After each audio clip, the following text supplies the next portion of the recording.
धाकड़ खबर, बेखौफसुमा बेबाक अंदाज। धाकड़ खबर में आपका स्वागत है। मैं आपके साथ हूं अकरम रईस खान। वैश्विक हलचल, जी हां, वैश्विक हलचल का वो ताजा बुलेटिन लेकर एक बार फिर से आपके सामने हाजिर हो चुके हैं, जिसमें बात करते हैं देश दुनिया ही नहीं, गाजा, फिलिस्तीन, इजराइल, ईरान, लेबनान, सीरिया, रूस और यूक्रेन की खास तौर पर।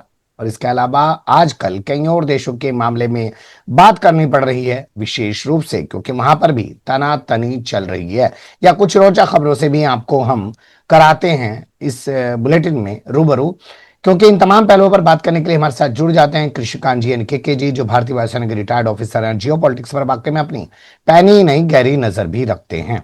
बहुत शुक्रिया सर वक्त देने के लिए। थैंक यू मिस्टर अकरम। 2 दिन आप बिहार और झारखंड के दौरे पर रहे हैं और अभी अभी आपसे बात हो रही थी, आपने बताया कि फिलहाल आप अभी महाराष्ट्र के दौरे पर निकलने वाले हैं। तो क्या पूरा शेड्यूल है सर?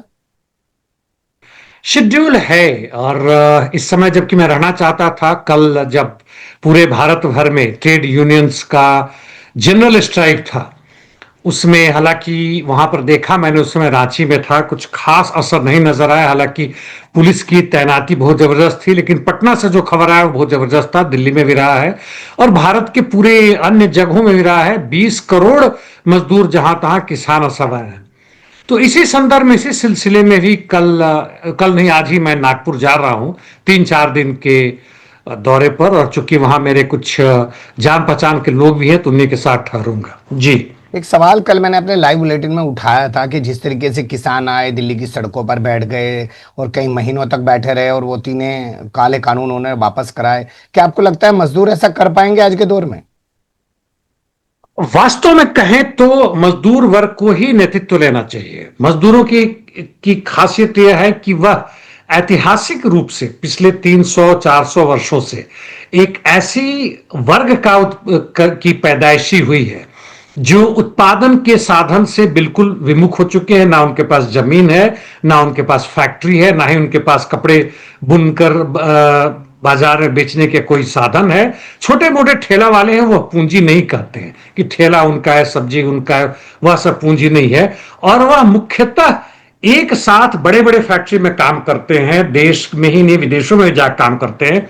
उनमें एक चरित्र आता है, जुझारूपन आता है, जो किसानों में नहीं है, चूंकि वह अपनी खेत से जुटे हुए। हालांकि मजदूर वर्ग का सबसे स्थायी और सबसे बेहतर जो दोस्त है, अलाई जिसे कहते हैं, वो किसान है, और उसके बिना क्रांति नहीं हो पाएगी। लेकिन अभी जितने भी ट्रेड यूनियन है, जो कि उनका सेंटर है, उनका दिल है, दिमाग है मजदूर वर्ग के आंदोलन का, उसका नेतृत्व है या तो दक्षिण पंथियों के पास चला गया है, या तथाकथित वैसे वामपंथी जो चुनाव से चुनाव तक की राजनीति कर रहे हैं और क्रांति से उनका कोई भी लेना देना नहीं है। जी, कम शब्दों में बहुत बड़ी बात आपने कह दी है। बुलेटिन की शुरुआत कर लेते हैं। राजस्थान के चोरू में जगुआर गिर गया, 2 पायलट की मौत हो गई। पिछले 6 महीने में तीसरी ऐसी वारदात हुई। आपको लगता है ये हादसे हैं या लापरवाही है? हादसे तो खैर है ही हैं। लापरवाही इस सेंस में है कि खबर में ऐसा आया है न्यूज में कि कुछ इंजन फेलियर के कारण भी हुआ है। ट्विन इंजन है, एक इंजन इतना पावरफुल है कि सस्टेन कर सकता है, लेकिन फिर भी यदि दोनों इंजन चल जाते हैं, दूसरी तरह की कुछ गड़बड़ियां होती हैं, टेक्निकल फेलियर होता है, जिसके कारण पायलट इसको फ्लाइंग करने में असफल रहता है। तो इसका मतलब है कि 1979-1980 से आए हुए, बहुत पुराना, 45 वर्ष तो भारत में आए हुए, उसके पहले इंग्लैंड में था। तो यह निश्चित रूप से आज के समय में, हालांकि एवियोनिक्स में एडवांस किया गया है, जैसे जीपीएस उदाहरण के लिए, तो जीपीएस तो पुरानी चीज है, लेकिन और भी चीजें में। लेकिन जहां तक इंजन और दूसरी टेक्नोलॉजी की बात है, मेंटेनेंस की बात है, कहीं ना कहीं से खामियां हैं। और इसमें एक बेचारा स्क्वाड्रन लीडर मारे गए हैं, दूसरे के बारे में मुझे नहीं पता है। और इनके एक महीने के बच्चा वो था, वो भी मारे गए हैं, और इतने भारी मात्रा में हो रहे हैं। तो यह समय है कि हम इनको या तो ग्राउंडेड कर दें या केवल ट्रेनिंग पर्पस लोकल, हालांकि ये भी ट्रेनिंग फ्लाइट के लिए था, ये जो भी गया, और इसमें ये लोग इजेक्ट नहीं कर पाए। नीचे से देखने वाले बताते हैं कि ऊपर में कुछ धुआं कुछ था, और ये लोग कोशिश कर रहे थे, ऐसा लग रहा था कि कोशिश कर रहे हैं। नीचे वाले कितना समझे नहीं पता, क्योंकि सिविलियन थे, लेकिन कोशिश कर रहे थे कि हमारी तरफ जो आ रहे हैं, जहां सिविलियन पॉपुलेशन उससे दूर जाए, और इस चक्कर में संभवतः लास्ट मोमेंट तक इजेक्ट नहीं कर पाए। संभवतः, मैं नहीं कह सकता हूं, तो ऐसा है तो बहादुरी को सलाम, लेकिन उनको पूरी कोशिश करनी चाहिए कि इजेक्ट तो कर जाए, बताए तो सही कि क्या हुआ है और जान बचाए, क्योंकि इनकी ट्रेनिंग में बहुत खर्च होता है। मैं यह नहीं कर रहा हूं कि सिविलियन आबादी में घुसा दे। इंजन फेलियर जो भी हुआ होगा, इनको पता नहीं लो लेवल पर थे, यह भी नहीं पता है, लो लेवल पर थे तब इनके पास समय नहीं था। जी, आपने तमाम जानकारियां देते हुए एक शब्द का बार बार इस्तेमाल किया, ये नहीं पता वो नहीं पता। जानते हैं आज क्यों ऐसा हो रहा है सर? क्योंकि जिनको ये सूचनाएं देने की जिम्मेदारी है उनका गला घोटा जा रहा है, लोगों तक असल खबरें पहुंच ही नहीं रही है। और इसका शायद एग्जाम्पल मैं आपके सामने अगर ये रखूं कि राइटर्स के 2 पत्रकारों समेत 2300 से ज्यादा जो एक्स अकाउंट हैं वो बंद करने के लिए सरकार कह रही है, लेकिन एक्स नहीं कर रहा है। 2355, और खासकर जैसा आपने कहा र्यूटर्स, टीआरटी वर्ल्ड, जो फेमस वर्ल्ड ओवर में जाना जाता है इनके पत्रकारिता के लिए, मैं ये नहीं कहूंगा कि यह कहीं से वामपंथी है, लेकिन कुछ हद तक अपने आप को न्यूट्रल रखने की कोशिश करते हैं, और इनको बैन कर दिया गया और आदेश दिया गया था, जैसा एक्स कहता है कि 24 घंटे के अंदर बैन करो, अन्यथा हम तुम्हारे ऊपर क्रिमिनल एक्ट के अंतर्गत कार्रवाई करेंगे। जब बैन किया गया, लोगों का हंगामा हुआ, कंपनियों की तरफ से आया, तो फिर इनको खोल देने की बातें हुई और उनको लाया गया है। लेकिन जैसा हम देखें तो ब्राजील में भी हुआ था, और ब्राजील में वहां जुडिशियरी वर्सेस एलॉन मस्क लड़े थे, और अंततः पता नहीं क्या हुआ था, $5 मिलियन का दंड लगाया था। तो हर सरकार जो है सो अपने देश की कानून, और यहां कहती है कि हमारे देश की अखंडता, और जहां तक उस पे आक्रमण है, उस पर अखंडता पर आक्रमण है, देश के इंटरेस्ट पे, नेशनल सिक्योरिटी पर आक्रमण है, इसका बहाना बना के इन सबको बंद करने की बात करती है।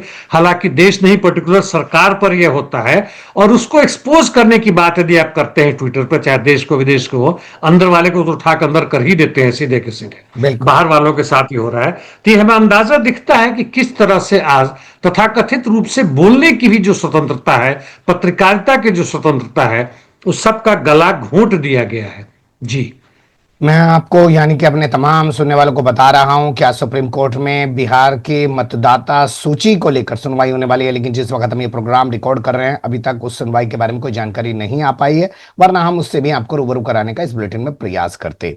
इसके अलावा जो उदयपुर फाइल्स के नाम से फिल्म बनाई जा रही है कन्हैयालाल के हत्याकांड को लेकर, जिस पर रोक लगाने के लिए जम्मू तलमान सुप्रीम कोर्ट पहुंचा है, उस पर भी कोई अपडेट नहीं है, उसमें भी आपको कोई जानकारी नहीं दे पाएंगे। तो हम चलते हैं अगली खबर की तरफ।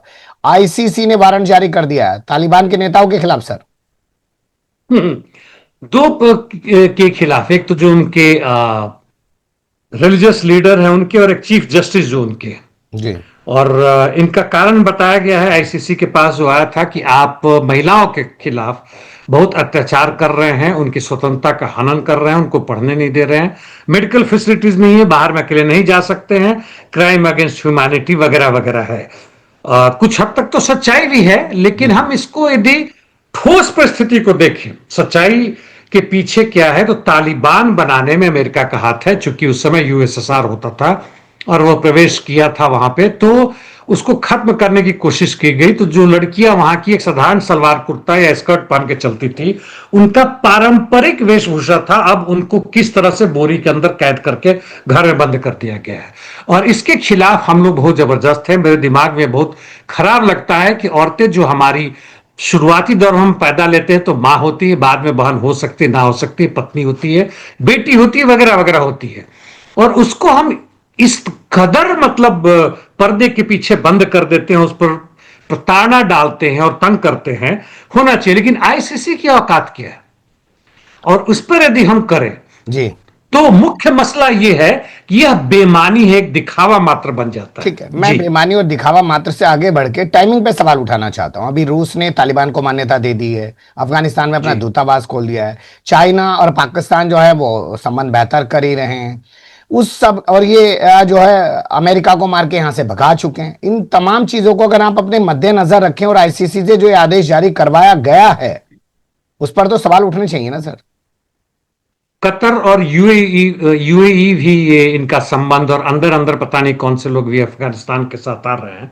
तो आपने कहा कि आईसीसी द्वारा आदेश जारी करवाया गया है, तो आईसीसी की भी मतलब उसी तरह की हालात है जो किसी भी देश के हम उसके कोर्ट में चले जाएं, कुछ हद तक कहीं पर तथाकथित रूप से स्वतंत्रता है, लेकिन बाय एंड लार्ज जो एक आज की जो सत्ता है, केवल पूंजीवाद के लिए नहीं, आज की सत्ता के लिए जो पार्टी सत्ता में उसके लिए काम कर रही है, आईसीसी आईसीजे का भी हालत हो गया है।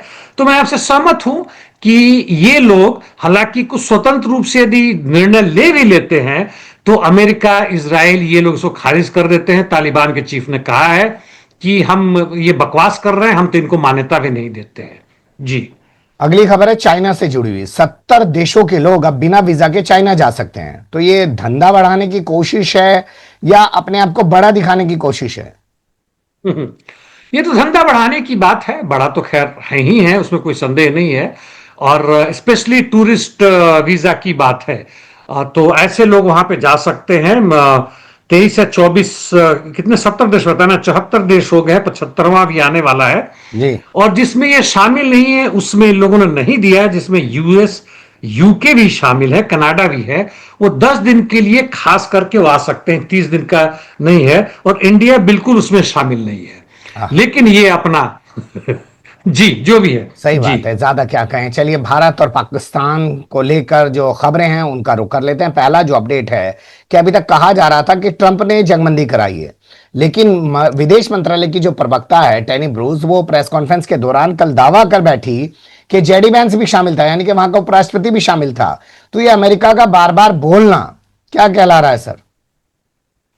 देखिए, दो बातें तो स्पष्ट हो गई है, भले ही हमें पूरा खुलासा ना हो। नंबर 1 कि हमारे भी हवाई जहाज या दूसरी चीज तबाह हुए हैं, बर्बाद हुए हैं, और हमारे ही चीफ द्वारा, सीडीएस और बाकी लोगों के द्वारा इस बात की पुष्टि की गई है।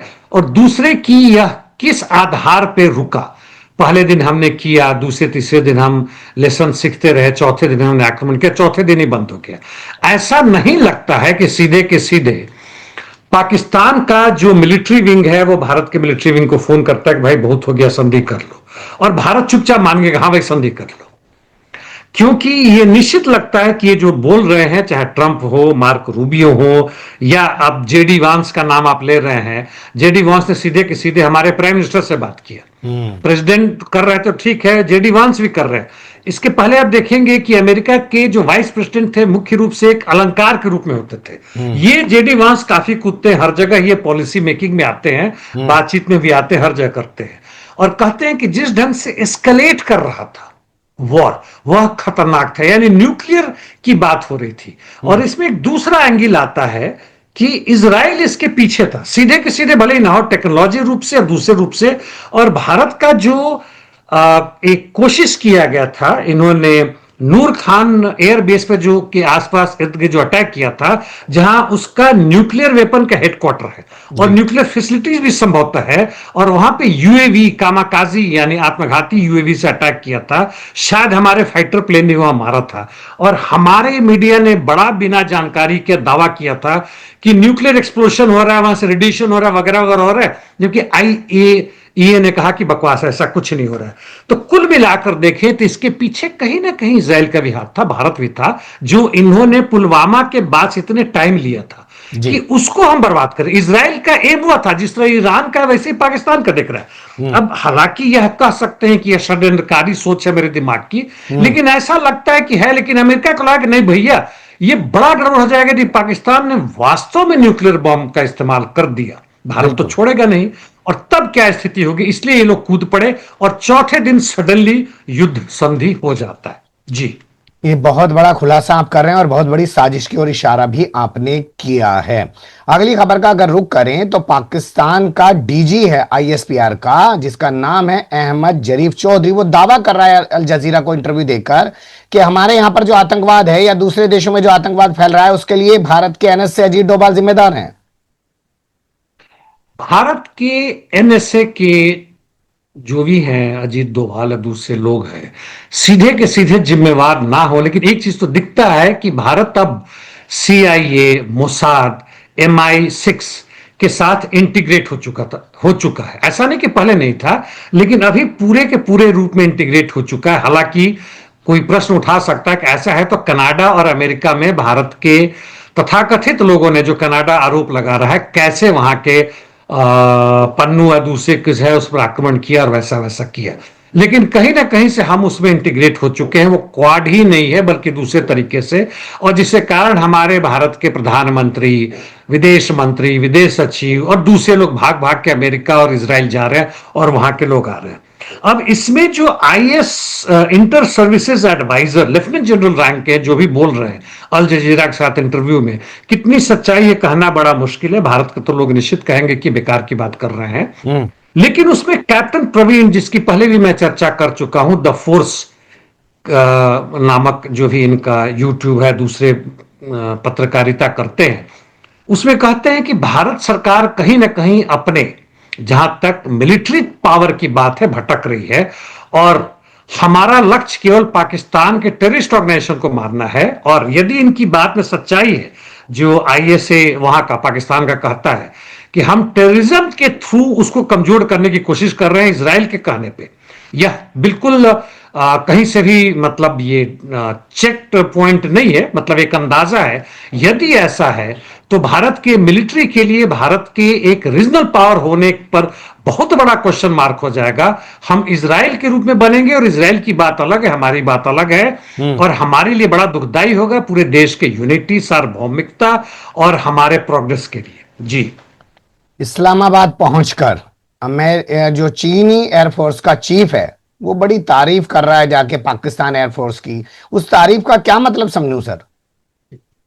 तारीफ तो चूंकि उसी के अस्त्र शस्त्र का इस्तेमाल हुआ है, चाहे एयर टू एयर मिसाइल हो या उसके ज्वाइंट फाइटर JF 7 और 10C जो भी हो, उसका इस्तेमाल हुआ है, और उसका इलेक्ट्रॉनिक मेजर्स भी इसी दिन में और पहले से भी पहुंच गए थे।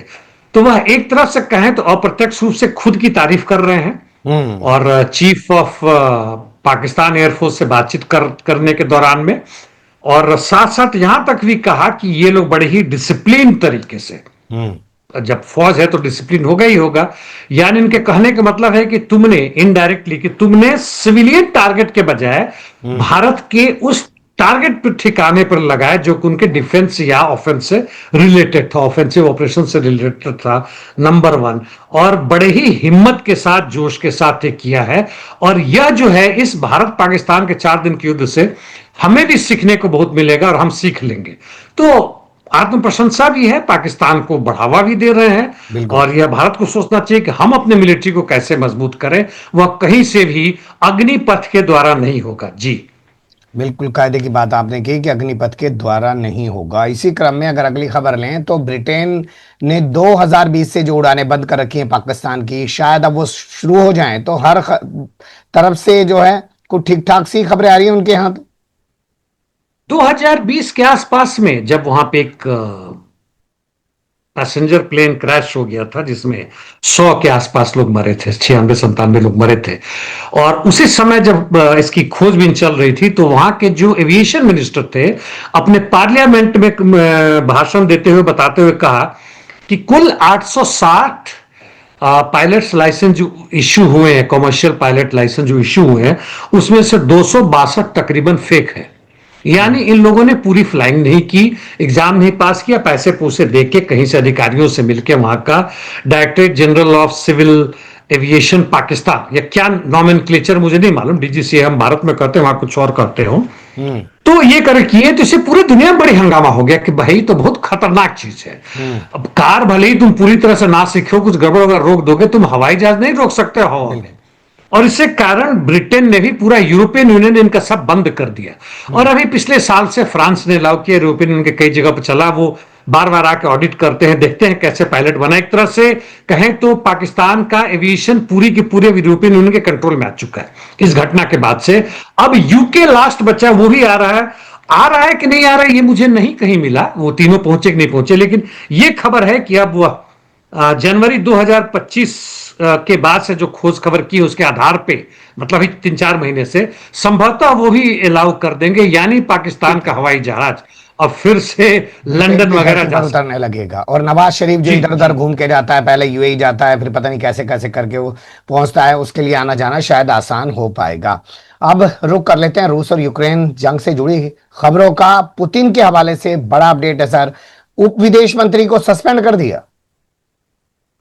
इसके पहले कुछ समय पहले वहां के ट्रांसपोर्ट मिनिस्टर को सस्पेंड किया गया था कि इन्होंने कुर्स्क इलाके में जो बजट दिया गया था, पैसे दिया गया था जनता के देखभाल के लिए, उन्होंने उसका एक बड़ा हिस्सा हड़प लिया। तो इनको जब हटाया गया, पकड़े जाने की बात थी, तो उन्होंने प्रोबेबली सुसाइड कर लिया। दूसरा यह है जिसको आपने कहा डिप्टी फॉरेन मिनिस्टर को, इनको हटा दिया है पुतिन ने सीधे के सीधे, कारण पूरा नहीं पता है। संभवतः अब मिखाइल बुगदानोव को लाया है, वो भी फेमस है अपने डिप्लोमेसी के कारण, लावरो के तहत में काम करने लायक है। लेकिन पहले वाले क्यों हटाए मुझे डिटेल अभी नहीं पता है। हालांकि वह केवल डिप्टी फॉरेन मिनिस्टर नहीं थे, पूरा का पूरा वह मिडिल ईस्ट और अफ्रीका को देखते थे, यानी बहुत बड़ी जिम्मेदारी थी। कहीं ना कहीं चूक हुई होगी। उनके ऊपर भ्रष्टाचार का वैसे कोई आरोप नहीं है जी। या हो सकता है उनसे कोई और जिम्मेदारी लेनी हो, इसलिए उनको वहां से हटाया गया और उनको कोई बड़ी जी। जिम्मेदारी सौंपी जाएगी। ये भी हमने पुतिन के फैसलों में अक्सर कर देखा है। ट्रंप का ये कहना कि वो मुझे पता ही नहीं यूक्रेन के लिए जो हथियार जाने थे उस पर पाबंदी किसने लगाई, मैं तो भिजवा रहा हूं। एक मुहावरा है, पैथोलॉजिकल लायर। पैथोलॉजी मतलब कि हम टेस्ट करते हैं जैसे ब्लड का वगैरह का, तो वो अंदर से ही मतलब जेनेटिक डिसऑर्डर है और वो ट्रम्प में है। ये हम सब जान चुके हैं अभी तक, इसमें कोई संदेह नहीं है। और खुलेआम जब इनसे पूछा गया कि हथियारों का मतलब जो जखीरा रोका गया था फिर से देने की बात हो रही है और रोका गया था, तो याद होगा आपको कि इनके डिफेंस मिनिस्ट्री ने, पेंटागन ने खोज खबर की थी, एक ऑडिट की थी। उसमें पाया था कि हमारे पास हथियारों की कमी होगी, खासकर एयर डिफेंस वगैरह की, क्योंकि उन्हें डाइवर्ट करना पड़ा था इजराइल को। अब ट्रंप से पूछा गया कि भाई अब क्या कर रहे हैं, तो ट्रंप ने कहा कि हमने शुरू कर दिया है। तो क्यों बंद किया था? तो कहता ऐसा हुआ, मुझे नहीं पता, आप हमें बताएं क्यों बंद किया गया था। तो ये सब बकवास की बात है। वैसे एक बात है कि आए दिन ऑल्टरनेट डे ट्रंप जो है अपने मीडिया का सामना करते हैं, भारत जैसी स्थिति नहीं है जी। ये अच्छी बात है, कम से कम पढ़े ही बंदा झूठ बोलता हो लेकिन सामने सवाल लेने की हिम्मत तो रखता ही है। अब रुक कर लेते हैं ट्रंप महान से जुड़ी खबरों का। लगता है ट्रंप महान बनकर ही रहेंगे। पहले पाकिस्तान ने सिफारिश की, फिर इजराइल ने की, और अब खबरें आ रही हैं कि अफ्रीका के कई देश सिफारिश कर रहे हैं कि साहब को नोबेल मिला दो। ये वेस्ट अफ्रीकन के कई कंट्रीज हैं, छोटे छोटे देश हैं, जैसे Senegal, Liberia, Guinea Bissau, Mauritania, Gabon, गबाना, जो भी बोले इनको, इन सब के आए थे, इनकी मीटिंग होती थी। छोटे छोटे देश के जो कहेंगे कि अधिकारी हैं, जैसे हमारे आईएएस आईपीएस बनाए जाते हैं और फॉरेन सेक्रेटरी बनते हैं या किसी जगह बनते हैं या दिए जाते हैं, लेफ्टिनेंट गवर्नर, जो चुनाव से नहीं आते, कहीं ना कहीं से जनता के प्रतिनिधि नहीं है। ये लोग भी वास्तव में कहें तो भले ही चुनाव से आए हो, लेकिन जनता के प्रतिनिधि नहीं है। ये लोग फ्रांस, अमेरिका और ब्रिटेन के प्रतिनिधि है। वैसे ही जैसे मिडिल ईस्ट में कई जगह है, जिसकी चर्चा मैं बार बार कर रखा हूं। बिल्कुल। तो ये लोग पुराने जमाने के राजा के जो इर्द गिर्द होते थे, गा रहे हैं, गवैये हैं, भांड हैं, प्रशंसा कर रहे हैं, वैसे लोग हैं, कर रहे हैं हाँ आपको मिलनी चाहिए, आपने इतना बड़ा काम कर दिया, डीआरसी यानी कांगो रवांडा के बीच में कर दिया। और ट्रंप भी बड़ी खुश हो, उनको बड़ा मजा आता है, जैसे लालू यादव के किसी जमाने में बहुत मजा आता था, उनके इर्द गिर्द जैसे चमचों की टोली होती थी। और आजकल अधिकांश देखें आप, चाहे वो डीएम हो, सीएम हो, पीएम हो, भारत ही नहीं किसी भी अन्य देश को, इन चमचों से घिरे रहते हैं और बहुत खुश होते हैं जी। पर मुझे एक सीन बहुत अच्छा लगा कि बात करते करते अचानक लिफाफा निकाला नेतन्याहू ने और ट्रंप की ओर बढ़ाते हुए कहा, देखो मैं आपके लिए प्रस्ताव तैयार करा के लाया हूं कि आपको नोबेल मिलना चाहिए। बंदा पूरी तैयारी से आया था सर। वो था, वो तो पहले से ही हो सकता है ट्रंप के यहां के चमचों ने उसको बोला कि भाई ऐसा करे, आज ये हो रहा है। नोबेल पीस प्राइज तो बड़ी चीज है मान लेते हैं, लेकिन छोटे छोटे प्राइज किसी छोटे देश में जाते हैं, पहले से दोनों के अधिकारियों के बीच में आ जाते हैं कि हमारे देश की सर्वोच्च ये पुरस्कार है, हम तुम्हें देंगे। और ये अब वहां की सरकार नहीं देती, बल्कि यहीं के जो जा रहे हैं बड़े आदमी है तथा कथित रूप से, इन्हें चाहिए दिखाने के लिए। और यदि सही में इनका तमगा लगता, तो एक मुझे याद आ रहा है ईदी अमीन का एक कार्टून आया था, सारा लगा हुआ, लास्ट में नीचे में पेट के पास लिखा हुआ कि खत्म हो गए पीटीओ, प्लीज टर्न ओवर, बाकी तमगे पीठ पर लगे हुए। गजब जी। अगली खबर का रुख कर लेते हैं जो आ रही है ट्रंप से जुड़ी। पत्र लिखकर ब्राजील के राष्ट्रपति को धमकाना और यह कहना कि तुम बोल्सोनारो के साथ गलत कर रहे हो, मैं तुम्हारे ऊपर 50% टैरिफ ठोक रहा हूं। इसके अलावा कई और देशों पे भी उन्होंने खतरनाक टैरिफ लगाया है। ये क्या दिखा नहीं रहा है कि गुंडागर्दी चल रही है ट्रंप की? बिल्कुल। जब बोल्सोनारो पिछली बार जब थे, इसी आज के राष्ट्रपति को हराकर, और ये जब सत्ता में आए थे, तो इनके 4 वर्ष के दौरान में करीब 50 से 60 बिलियन या उससे भी ज्यादा डॉलर के संपत्ति ब्राजील से निकल के अमेरिका पहुंच गया। अब वो नहीं हो रहा है, ये ट्रंप को बहुत खल रहा है। और खासकर तब जबकि ब्रिक्स की मीटिंग यह होती है, ईरान को सपोर्ट करते हैं। ईरान के साथ ब्राजील का 2001-2 से बड़ा गहरा संबंध है, और यह संबंध महत्वपूर्ण इसलिए है, छोड़ दे किस तरह की सत्ता उनके है, वो धार्मिक है, राजनीतिक है, वो सब छोड़ दे, लेकिन इसलिए कि एक कहा लैटिन अमेरिका यानी साउथ अमेरिका का बिल्कुल उस तरफ, और दूसरे ईरान मिडिल ईस्ट का। और ये संबंध से वह ब्रिक्स का आधार होके आप अमेरिकी डॉलर को, अमेरिकी हेजेमोनी को, उसकी दादागिरी को चैलेंज कर रहे हैं। तो यह ट्रंप को और भी अखड़ रहा है, और इसलिए सारा नौटंकी कर रहे हैं। 50% को लगाते हैं और कहते हैं जो आप बोल्सोनारो के खिलाफ, बुलशिट से शब्द से याद रखें, यानी वो आदमी बहुत ही गंदा है, उसके खिलाफ कर रहे हैं, तो पूरे विश्व के लिए बहुत ही शर्मनाक घटना है। तो ऐसे कहें तो हर दुनिया में हर जगह विरोधियों के खिलाफ हो रही है।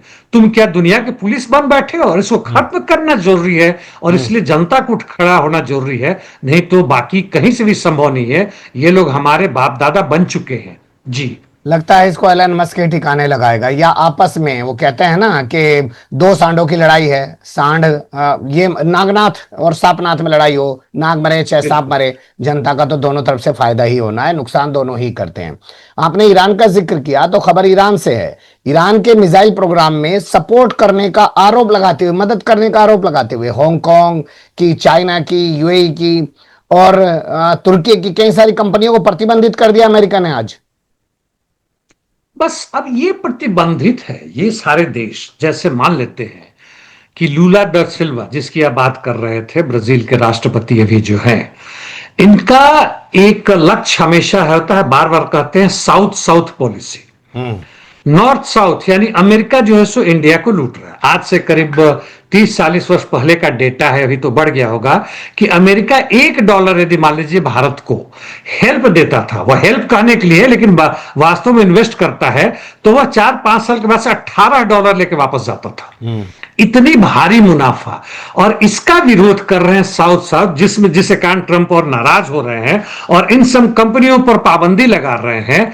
क्योंकि साउथ साउथ से क्या होगा कि पूरे लैटिन अमेरिका, मिडिल ईस्ट, यानी इस ईरान के साथ जुड़ने की बात जो हो रही है, और अन्य देशों के साथ मिल रही है, कुछ अफ्रीका के निचले तक के नीचे के जो देश है वो सब के मिलाकर, एशिया तो खैर है ही है जिसमें भारत भी आता है, उसकी जोड़ लगा रहे हैं। और इसलिए उनको गुस्सा आ रहा है कि ऐसे सामान दे रहे हैं जिससे कि इनका केवल डायरेक्ट मिसाइल नहीं बल्कि तेल खरीद रहे हैं, और ईरान को जो पैसा मिल रहा है वह जो है सो IRGC और उसका जो कुड फोर्स है उसको दे रहा है। कुड फोर्स मतलब जेरूसलम फोर्स, जेरूसलम के नाम से, यानी उसको स्वतंत्र करो, उसको पैसा मिल रहा है, जिससे वो बैलिस्टिक मिसाइल और नेवी का जो डेवलपमेंट कर रहा है और न्यूक्लियर का डेवलपमेंट कर रहा है वो मिल रहा है, इसलिए सब पाबंदी लगा रहे हैं। तो जहां जहां अमेरिकी कंपनी को घाटा हो रहा है, उसको चैलेंज मिल रहा है, उसको बैन कर दो, उसको बंद करो आपस में, ताकि अमेरिकी कंपनी बिना बेधड़क और बिना किसी रोक रुकावट के आपको लूट सके। जी, बिल्कुल सही शब्द आपने इस्तेमाल किया कि आपको लूट सके, बल्कि डाका जनी कर सके। इसके अलावा अगली जो खबर आ रही है वो है फ्रांसिस्का अल्बनीज से जुड़ी हुई। इनके ऊपर आर्थिक प्रतिबंध लगा दिया अमेरिका ने, क्योंकि गाजा को लेकर बोलती हैं।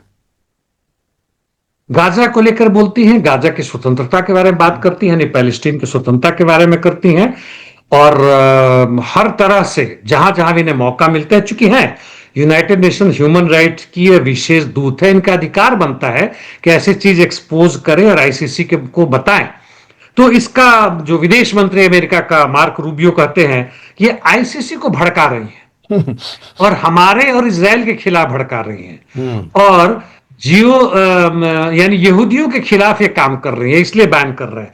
तो अभी तुम्हारे हाथ में ताकत है, निश्चित रूप से है, लेकिन बिना यह समझे हुए कि जो बारूद तुमने बड़ा जबरदस्त रूप से जमा कर रखा है उसी के ऊपर तुम बैठे पड़े हो। तुम एक तरफ जहां ये कह रहे हो कि आतंकवाद को खत्म कर रहे हैं, सीरिया के आतंकी राष्ट्र को और उसका जो आतंकी संगठन है उस पर तुम बैन खत्म कर रहे हो, उसके साथ तुम समझौता कर रहे हो, और यहां पे ये कार्रवाई कर रहे हो। आज नहीं तो कल फूटेगा ही फूटेगा। जनता तो खिलाफ ऑलरेडी कर रही है। भारत में जो कल हुआ वह भी एक नजारा है, भले ही उसका लक्ष्य क्रांति नहीं है, लेकिन जनता तो उठ खड़ी हुई है। उसके जो प्रतिनिधि हैं वह डर रहे हैं या वह रास्ता भटक चुके हैं, वो बात अलग है। ठीक है जी। थोड़ा वक्त का तकाजा है, चलते चलते दो घटनाक्रमों पे बात कर लेते हैं। हूतियों ने पिछले 2 दिनों के दौरान 2 जहाजों को तबाह कर दिया है, कई लोगों को मार भी दिया है।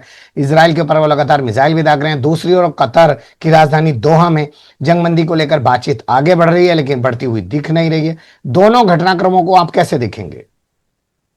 देखिए, जहां तक हूतीस की बात है, शायद मैंने आपसे कहा था या कहीं पे कहा था, अपने वीडियो में शायद बनाया था कि पहली बार ऐसे पूरे मिडिल ईस्ट में हुआ, ईरान को छोड़ दे तो, चाहे हमास हो, हिजबुल्लाह हो, या पहले जो सीरिया इराक में जो भी रेसिस्टेंट फोर्सेस थे, कि एयर डिफेंस का इस्तेमाल हुआ है। जी यानी इजराइल के फाइटर जेट आते हैं, एयर डिफेंस के वहां से मिसाइल या जो ही चलते हैं, वो लोकल मेड है कहते हैं, जैसे भी हो, और इनको वापस आना पड़ता है बिना अपने वेपन रिलीज किए हुए।